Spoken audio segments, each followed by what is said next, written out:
Okay, welcome back. We have completed our operating budget, our selling expense budget, our general and administrative budget, our capital budget, and our cash budget. And by now you're thinking, wow, this budgeting is big business. There's a lot going on here. And that is right. To give you a perspective, Oracle has about 3,500 people who work on their budget. So you can see this is a big job, but it's an important one. Okay, let's work on our budgeted income statement.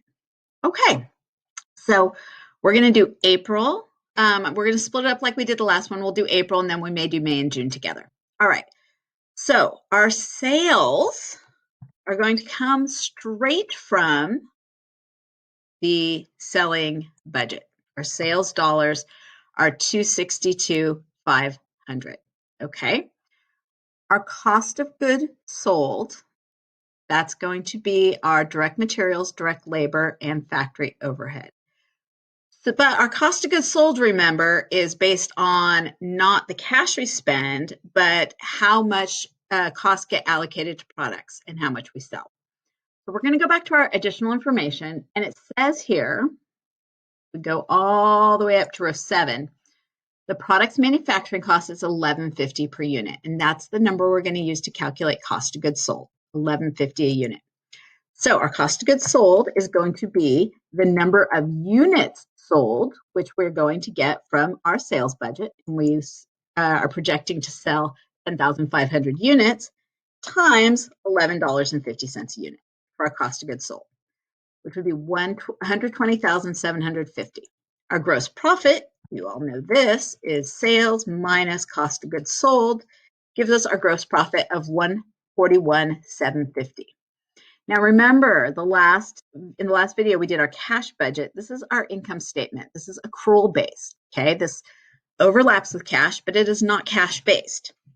All right, our operating expenses, and we have them listed under here. So this is just kind of a title.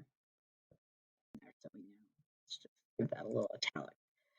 So our operating expenses are going to be our sales commissions, because of course those aren't included in cost of goods sold. Sales commissions are a period cost. And our sales commissions are going to be $31,500. And our sales salaries, I'm just going to go over here because that's being super annoying. Our sales salary, sales salaries are going to be $3,500, also a period cost, so it's not included in cost of goods sold. G&A salaries are $8,000. Our interest expense short term, that is going to come from our cash budget, and that was $120. And then our interest expense long term is going to come from our G&A budget. These are all period costs. And that was that $1,800. Okay. So here's all of our costs. We have our cost of goods sold up here above gross profit. And then we have our operating costs, which are our period costs, which are sales commissions, sales salaries, G&A salaries, interest expense short-term, and interest expense long-term. Those are all period costs.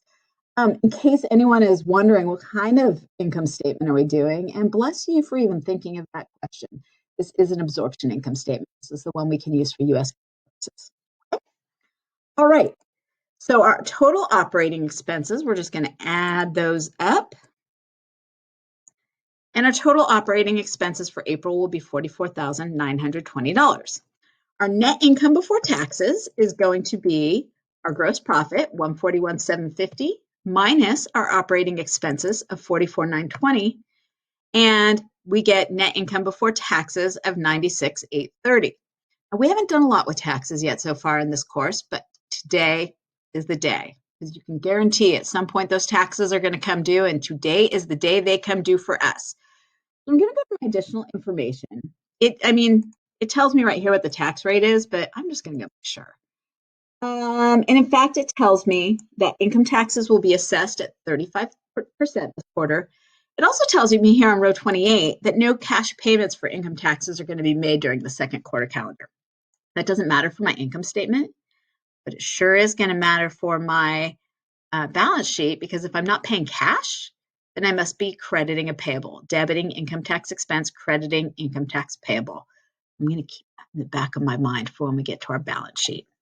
But for now, I know that my taxes are going to be 35% of net income. So I'll just take net income, or my net income before taxes, times 35%, which is 0.35.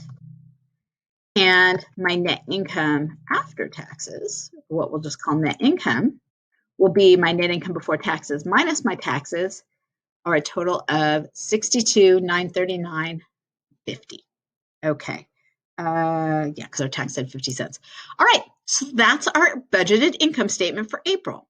If you feel like I've got this, why don't you go ahead and finish May and June on your own, and then you can come back to the videos and just fast forward to the end to check your answers. If you would like to hang out with me more and maybe go through a couple more examples together, and watch the next video, and we will do May and June together. All right, I'll see you then.